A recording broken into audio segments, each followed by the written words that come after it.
Hi, I'm Joe Schultens. I'm here today at the West Michigan Tennis Academy to talk about the one-handed topspin backhand. Even though the two-hander is the predominant shot on the ATP Tour, there's still a significant number of pros that use the one-handed. 1 in 10, that's Roger Federer, 1 in the top 10 uses the one-handed topspin backhand. There are 23 in the top 100 that use it.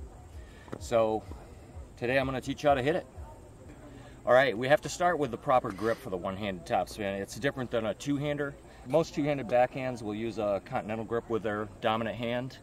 With a one-handed backhand, you have to come around counterclockwise on the handle.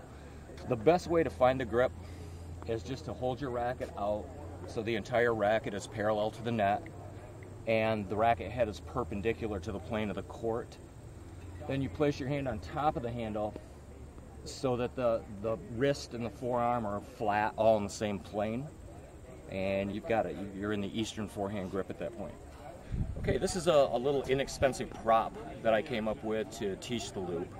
What will happen with a lot of kids who are attempting a loop is they'll get the first part of it correct, the shoulder turn, the unit turn where the racket and the shoulders go back at the same time.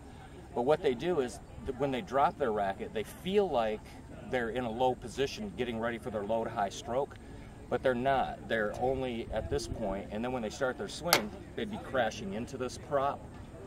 So what the kid has to do is they've got to get it back, kid or adult, they've got to get it back and drop it down so that the racket head is below the handle. And it's this relationship that's crucial. So a good loop would go back above this prop, come below, and then make the stroke. Once a proper loop has been accomplished, when at the start of the swing, the rear leg collapses, which helps you to get a little lower and helps you to ensure that you're getting underneath the ball for your low to high swing.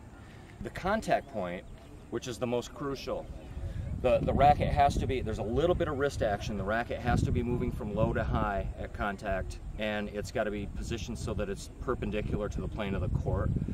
And then the continuation of that swing, momentum straightens the arm, and at the end of the shot, the tip of the racket will be pointing toward the back fence. Another very important part of the finish position is the counterbalancing of the left arm going out behind you.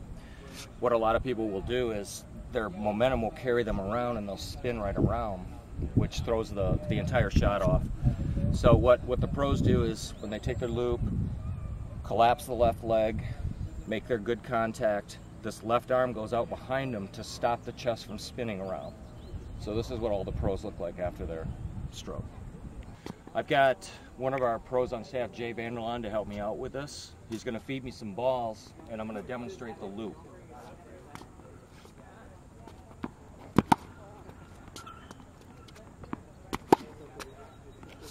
Don't hit me, Joe.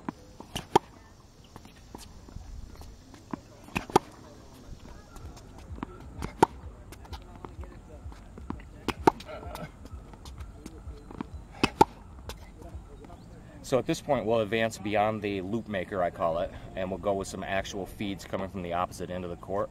So I'm going to recruit Coach Jay to go down to the other end, and I'm going to hit a few.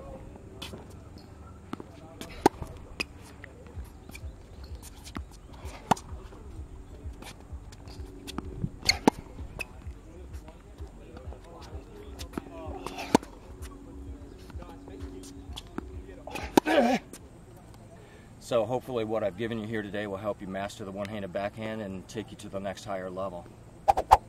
And that's my tip for the day.